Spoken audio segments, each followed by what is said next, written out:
Once upon a time, in the village of Asantewa, there lived a woman named Essie. Essie, with her striking beauty and fiery spirit, had long yearned for a son, a symbol of strength and pride in her culture. However, when the heavens blessed her with a daughter, Amma, her heart sank into a pit of disappointment. Amma, with her infectious laughter and sparkling eyes, was a beacon of joy in the village. But Essie, blinded by her desire for a son, saw only flaws of her daughter. She criticized Amma for every little mistake, her harsh words stinging like thorns. As years passed, Essie's longing for a son grew stronger. She visited healers and prayed fervently for a male child. Finally, her prayers were answered, and she gave birth to a son. Essie's heart overflowed with joy. She showered Kwame with love and attention, fulfilling every whim and desire. Amma, on the other hand, was relegated to the shadows, her presence merely tolerated. Essie's favoritism became increasingly evident. She would praise Kwame for his small achievements while chastening Amma for even the slightest misstep. Anytime Essie saw Amma, her voice would rise in anger, her words like daggers piercing the young girl's heart. Amma, despite the constant criticism, never lost her kind spirit. She continued to work tirelessly, helping her mother with household chores and caring for her young brother. But Essie, the mother, harsh treatment left a deep wound in Amma's soul. Essie's love for Kwame only grew stronger with time, while her disregard for Amma deepened. She would often compare her children, highlighting Kwame's perceived strengths and Amma's perceived flaws, leaving Amma feeling belittled and insignificant. Amma, despite the constant criticism, never gave up on trying to win her mother's love. She would wake up before dawn to sweep the compound, fetch water from the well, and prepare meals for the family. She would even help her younger brother with his schoolwork, patiently explaining concepts he struggled with. Despite Amma's tireless efforts, her mother's appreciation remained elusive. She would often take her daughter's contributions for granted, expecting them as a matter of course.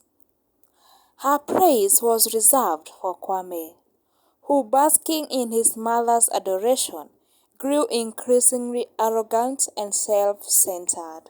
One day, Essie decided to prepare a special feast for the village elders.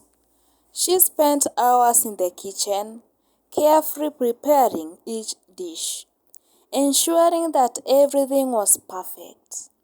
As the elders arrived, Essie proudly presented her culinary creations, basking in their compliments. Amma, eager to help her mother, offered to serve the guests. She moved gracefully through the gathering, her smile radiating warmth and hospitality. The elders were charmed by her gentle demeanor and attentive service. As the feast drew to a close, Essie noticed that several guests had slipped coins into Amma's hands, tokens of appreciation. Her heart hardened with envy. She couldn't bear the thought of her daughter receiving praise and recognition that she believed belonged solely to her son. In a fit of anger, Essie snatched the coins from Amma's hand, declaring them hers. Amma stood frozen, her eyes glistening with tears, her heart shattered by her mother's unjust treatment. The elders, witnessing Essie's outburst, were appalled. They reprimanded her for her selfishness and praised Amma for her kindness and hard work. Essie's face turned crimson, with her pride wounded. From that day on, Essie's resentment towards Amma grew even more intense. She continued to favor Kwame, showering him with gifts and praise, leaving Amma to dwell in obscurity. Amma, despite the constant pain, never lost her compassion. She continued to work diligently, her spirit unbroken by her mother's cruelty. Amma, her heart heavy with sadness, decided to leave her home in search of a place where she could find peace and acceptance. With a meager bundle of belongings, she ventured into the unknown, her footsteps echoing into ache in her soul. As she walked along the dusty road, her thoughts wandered to her mother's harsh words and her brother's indifference. She longed for a place where she could feel valued and appreciated, a place where her kindness and hard work could not go unnoticed. Days turned into weeks, and Amma's journey continued. She worked odd jobs to make ends meet, her spirit gradually diminishing with each passing day. She missed her home, the familiar sights and sounds that had once brought her comfort. But she knew she couldn't return to a place that offered her only pain and disappointments. One day, as Amma was walking down the bustling street, she caught the eye of a young man, dressed in fine robes and radiating an air of nobility. The man, Prince Kwesi, was immediately captivated by Amma's gentle demeanor and her allure of resilience. Prince Kwesi approached Amma, his voice filled with warmth and concern. He inquired about her journey and listened patiently as she poured out her heart, sharing her experiences of rejection and loneliness to this stranger. Touched by Amma's story, Prince Kwesi offered her a place to stay in the palace.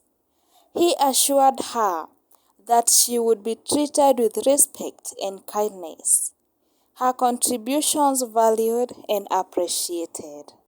Amma, hesitant at first, eventually accepted Prince Kwesi's offer. She was drawn to his genuine compassion and his promise of a better life. In the palace, Amma found a place of solace and belonging. She worked diligently as a maid, her skills and dedication quickly gaining recognition. She prepared delicious meals and delighted the prince and his guests, her kindness and attentiveness earning her the admiration of all who encountered her. Prince Kwesi, true to his word, treated Amma with the utmost respect and appreciation. He recognized her inner beauty and her wavering spirit, qualities that overshadowed any perceived flaws. Amma's presence brought the sense of warmth and harmony to the palace. She became confident to the prince, her wisdom and empathy offering him guidance and support. As years passed, Amma's heart healed from wounds of her past. She found solace in the prince's kindness and the respect she earned from her fellow servants. She no longer yearned for her mother's approval, realizing that her own worth was not defined by the love she received from others, but the love that she had within herself. As time went by, Prince Kwesi found himself increasingly drawn to Ama's gentle spirit, her intelligence and her unwavering kindness. He saw in her a woman of substance, a woman who would make a wonderful queen. One day Prince Kwesi gathered his courage and confessed his love for Ama. He expressed his admiration for her character and his desire to spend the rest of his life with her. Ama, overwhelmed with joy, accepted his proposal. Their wedding was a grand affair, celebrated with great fanfare throughout the kingdom. Ama, adorned in a stunning gown and radiant with happiness, made a breathtaking bride. News of Ama's marriage to the prince quickly reached Essie, her mother. She was consumed by envy and regret, realizing that she had foolishly pushed away the child who truly loved and appreciated her. Essie traveled to the palace, her heart filled with remorse. She approached Ama, her voice trembling with emotion, and begged for her forgiveness. Ama, with a forgiving heart, accepted her mother's apology and understood that Essie's actions stemmed from her own insecurities and unfulfilled desires. Essie, grateful for Ama's forgiveness, tried to play nice and be a good grandmother to her grandchildren. She played with them and always showed concern when they needed her.